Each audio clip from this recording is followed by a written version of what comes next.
Hello everyone. All right, today we are going to work on simultaneous equations, and let's dive right in. So we have equation 1, which is 3x plus 2y is equals to 17. I'm going to say this is 1, and equation number 2 is 5x minus 2y is equals to 7. So if you take a look at these two equations, there's something that is in common, 2y.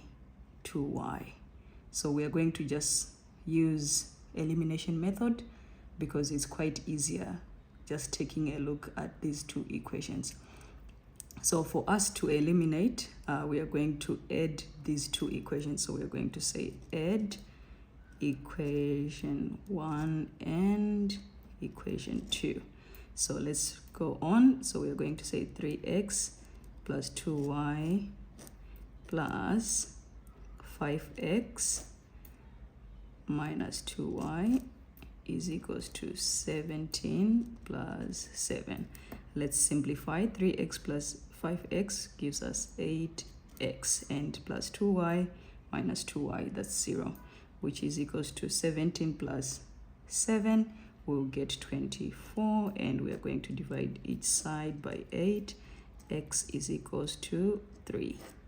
So now we have one variable. That's quite easy to get the second variable, y. You're just going to substitute 3 in either of the equations, either equation 1 or equation 2, up to you. In this case, I'm going to substitute in equation 2, which is 5x minus 2y is equals to 7. So 3 minus 2y is equals to 7. Now, I'm going to put 2y this side and 7 this side. So I'm just going to act like I've already put 2y to the other side. So this is 2y is equals to like this. Then this one comes this other side, which will be minus 7. Hope you get it right there. All right, so it will be 2y is equals to 15 minus 7. 2y is equals to 8, and you divide you divide 2 each side, so you get your y is equals to 4. Therefore your x is equals to 3 and your y is equals to 4.